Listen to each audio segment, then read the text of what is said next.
de Verónica Oliveros, certificado número 28670, para dar cumplimiento al artículo 14 de la Ley de Responsabilidad Social. Este programa es presentado por Multiservicios King Cars, los reyes de tu economía. Llegó la hora del cafecito o el té. Vamos a desconectarnos por una hora de las cosas negativas. Encuentre soluciones, datos y sugerencias para sus inquietudes y recomendaciones culturales para su esparcimiento. Así comienza Sin Estrés, la revista radial de RCR con Verónica Oliveros.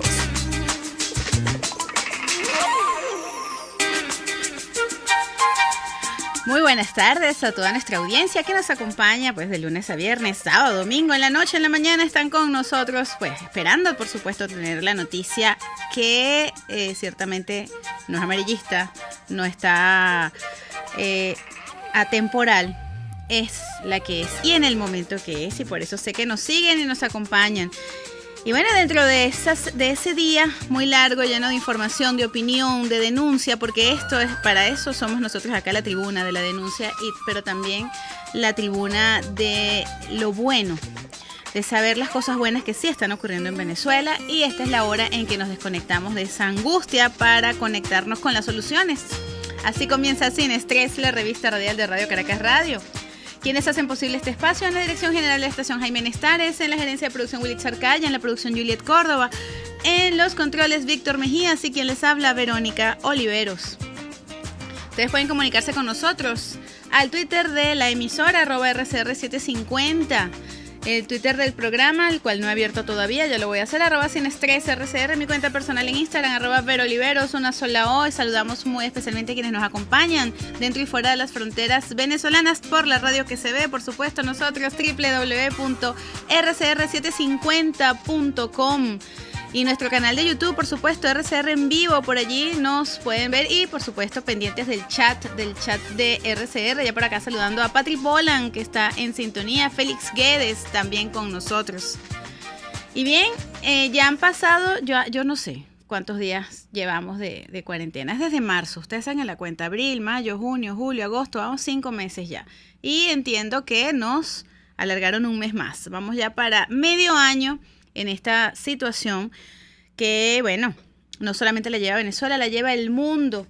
Así que, bueno, vamos a dar un vistazo. ¿Cómo está esto? Hemos escuchado, bueno, sí, ya se están probando las vacunas, ya hay vacuna aquí, ya hay vacuna allá, Rusia tiene vacunas, China tiene vacunas. Es decir, estamos viendo movimiento para finalmente bajarle los niveles a la pandemia y que sea a lo mejor solamente una epidemia y podamos comenzar entonces a salir con mayor flexibilidad. Para eso precisamente, para conversar un poco del estado del arte, de cómo va el COVID-19 en el mundo, en Venezuela, y cómo están, por supuesto, la situación de las vacunas, pues tengo vía telefónica a un queridísimo amigo, el doctor Saúl Villasmil. Él es bioanalista, bioquímico, biólogo molecular, hormonólogo y jefe de la Cátedra de Bioquímica de la Escuela Luis Racetti de la Facultad de Medicina de la Universidad Central de Venezuela. No le habíamos molestado más porque a él también le tocó aprender y dar clases vía online, como a todos los profesores universitarios. Muy buenas tardes, Saúl. Muy buenas tardes y súper agradecido por esta invitación y bueno, un halago estar en tu programa, además de que efectivamente pues hemos tenido que migrar a las plataformas de internet para poder llevar ese conocimiento y tener los profesionales que podemos producir en este país. Así es. Bueno, nosotros tuvimos la suerte, Saúl, hace unas semanas de escaparnos y podernos ver un ratico. Así es. Porque bueno, sí, hacen falta los amigos, hace falta definitivamente el calor y el contacto. Así fuese a 1,5 metros, pero ahí estuvimos. Sí, por lo menos nos vimos. Así es. Saúl, este comentario que hemos escuchado a lo largo de ya estos últimos meses con respecto a la elaboración de vacunas, a la prueba en animales, a la prueba en humanos, ¿cómo va eso con las vacunas? Sí, fíjate, la idea que tienen las vacunas justamente es lograr transformar lo que es la pandemia en endemias, pues. Eso es lo principal. Y es una manera, por supuesto, de controlar la enfermedad. Las otras maneras son las que conocemos las que tenemos que seguir tratando de mantener, como eso que estabas haciendo referencia al distanciamiento y al uso de tapabocas, además del correcto lavado de las manos, ¿no?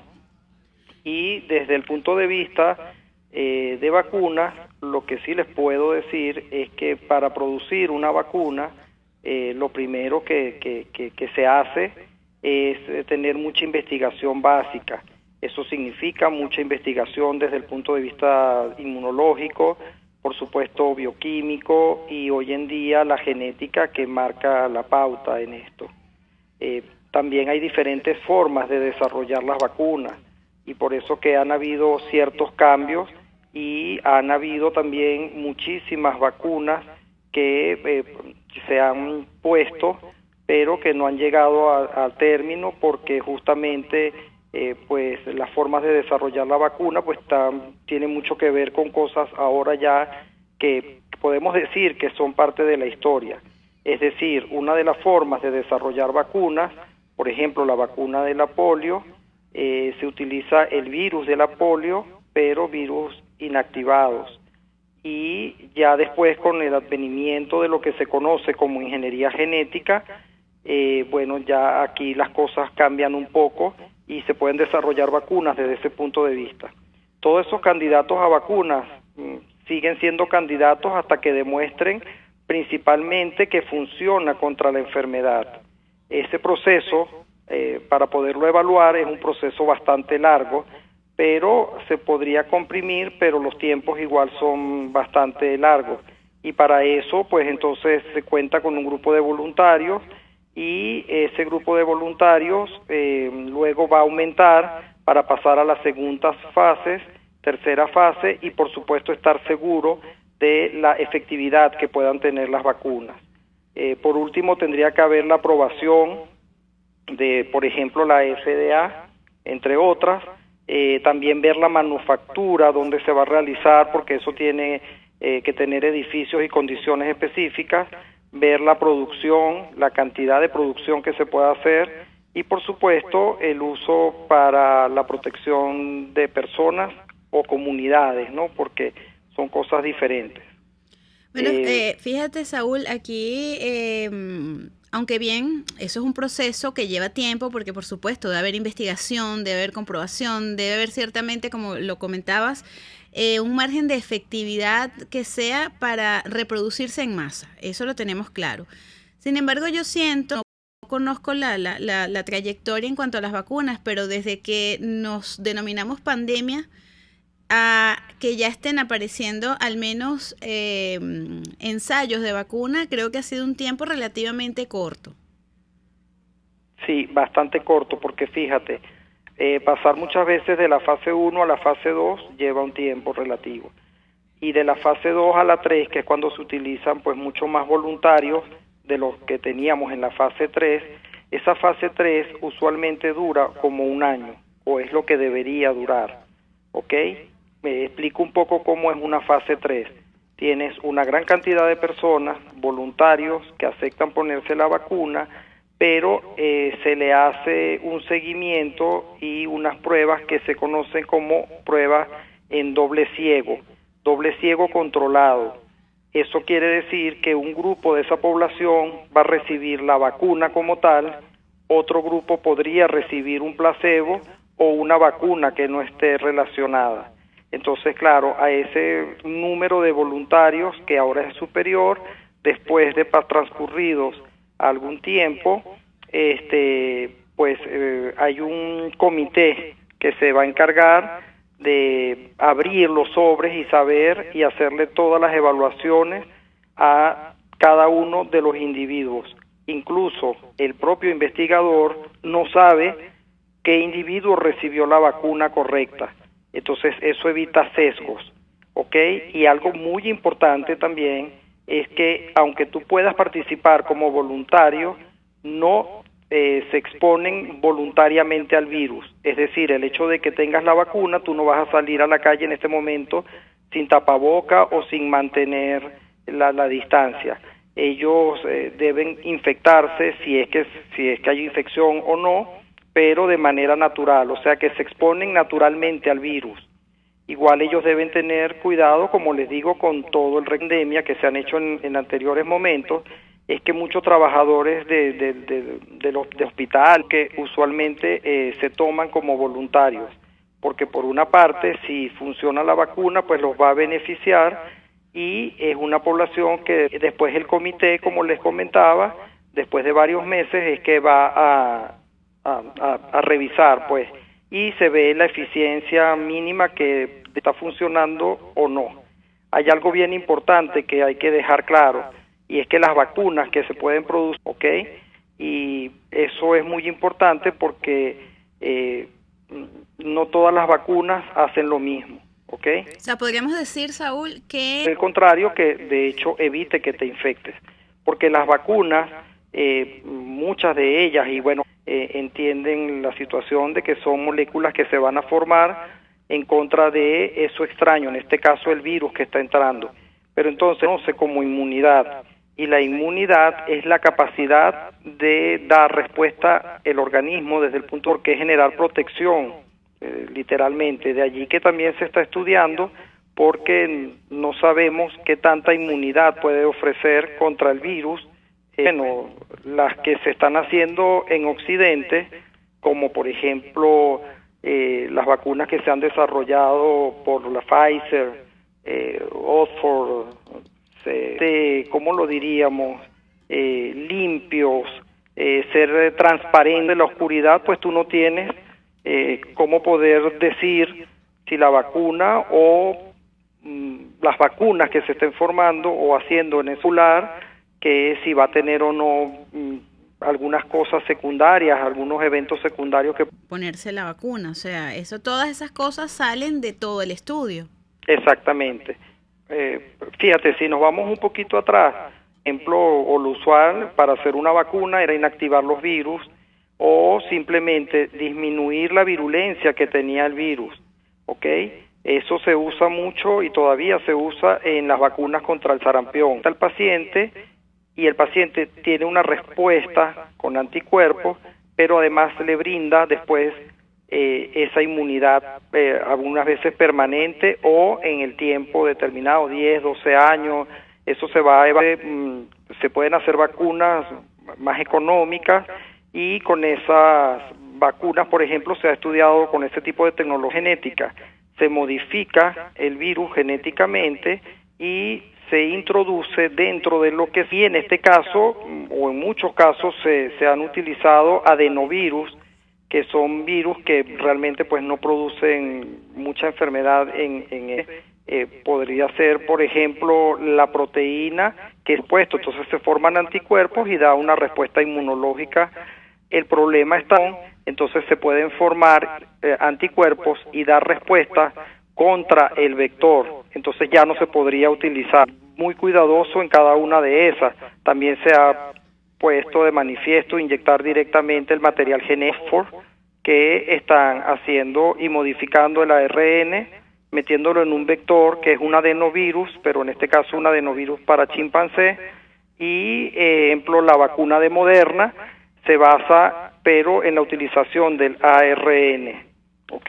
Entonces eso es bien importante, entonces hay que estar pendiente de eso. ¿Y es viable eso que hemos escuchado en las noticias de que ya para septiembre, octubre podrían empezarse a distribuir las evaluaciones? Y sobre los comités que se encargan de llevar a cabo todo eso, no se puede o no se debe pasar por encima. Entonces, la mayoría de las vacunas comenzaron la fase 3 a partir de julio 2020.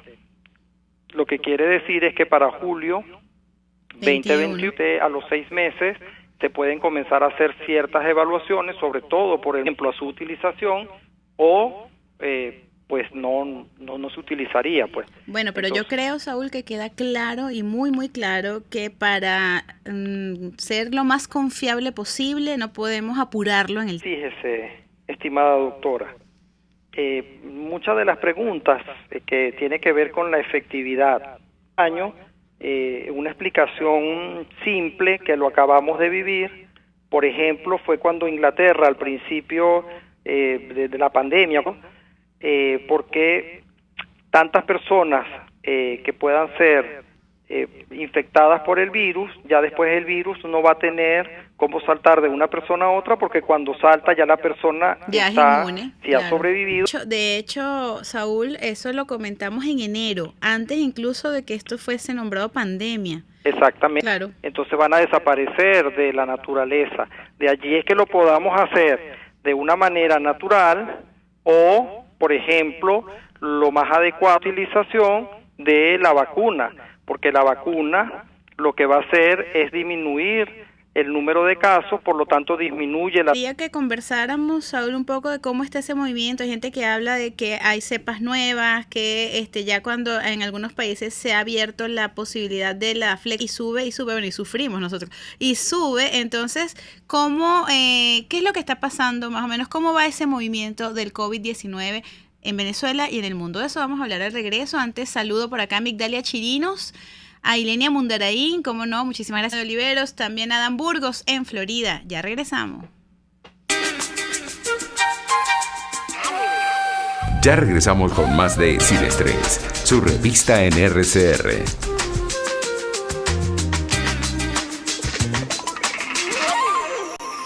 Puedes seguirnos en Skin Cars. Encuentras cauchos nuevos, lubricantes y además servicio de 1-8487 y 0414-598-1580.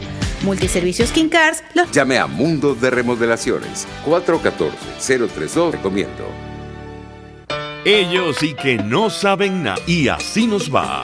En este programa, la picardía y el humor inteligente son los protagonistas. Y nos va.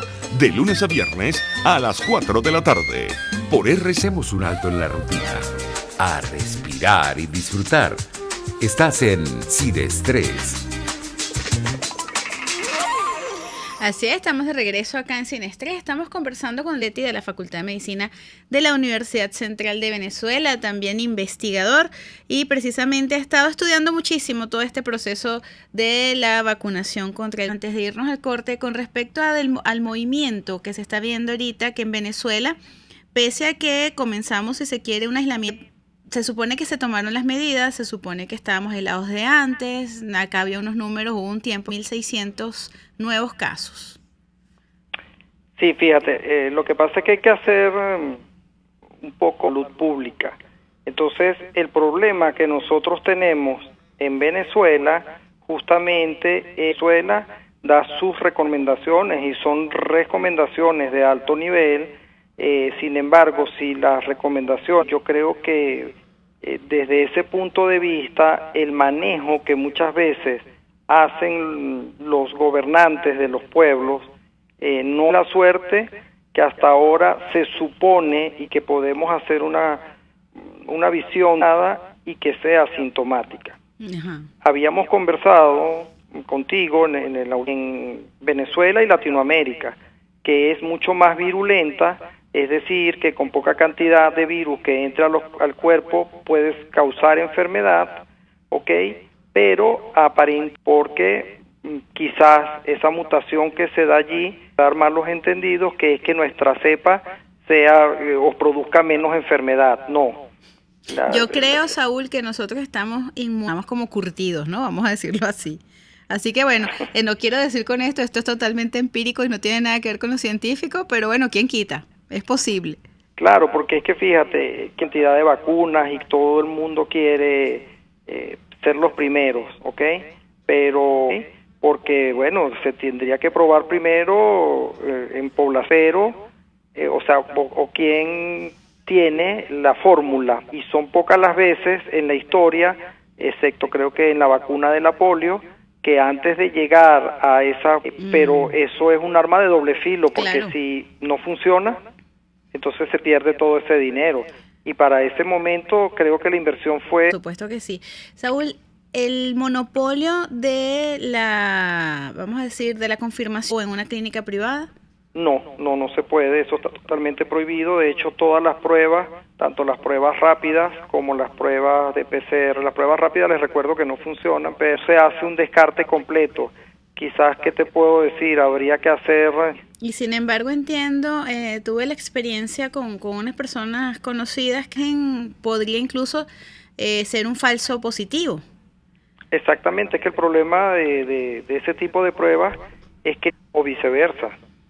Yo la semana pasada que tenía los síntomas, bueno, que tú lo sabes, estuviste monitoreándome también la salud, voy a ir a un sitio de estos a que me hagan el chequeo. Mínimo, Pero eso está muy bien. Mínimo me secuestran y me llaman para el poliedro, ¿no? Por eso, porque ¿qué será? Claro. Entonces, la estigmatización puede ser justamente ecológico, que tú te puedes sentir un poco abandonado si dices que tienes la enfermedad, porque lo que pasa es muerte. Claro. Entonces hay un miedo permanente a la muerte, y ese miedo, manejo, tiene que ser un poco distinto, y saber que simple y llanamente es un virus que la mayoría de la población vamos a terminar. Estigmatización, estoy de acuerdo contigo, pero a la prueba me remito, ¿no? Ciertamente el manejo que se le ha dado al tratamiento de situación de ir a someternos a la prueba nos da positivo cuando probablemente no la nada, vamos a contagiarnos rápidamente. Entonces, esos números al final no sabemos qué tan reales son. Yo recomendación que ya nos quedan minutitos, segundos para concluir nosotros, tapabocas, lavarnos las manos. ¿Estamos haciendo lo correcto? ¿Vamos en esa vía? Bueno, estamos haciendo lo más correcto que podemos hacer hasta que aparezca una vacuna o hasta que con algunas otras pandemias, que era eso que les decía de mejor, porque fíjense, por ejemplo, una persona que haya padecido COVID se podría reinfectar. Eso ha sido una de las cuanto puede durar la inmunidad que nos pueda dar, bien sea el haber padecido la enfermedad, ser corta, lo que llevaría, por ejemplo, a la necesidad de vacunarse anualmente o quizás semestralmente, y por supuesto el correcto lavado de las manos y todo lo que ya sabemos que debemos seguir. Así es. Saúl, muchísimas gracias. Al final, porque y dejarles bien claro que los niños no son inmunes, ¿ok? Entonces también hay que protegerlos bastante. O por libiomol@gmail.com, que por allí cualquier pregunta que tengan con mucho gusto podemos conversar. Fácil, así que bueno, ahí seguimos y volvemos a clase en la misma tónica, online. Así que bueno, amén, amén. Muchísimas gracias, Saúl. Bueno, ya venimos.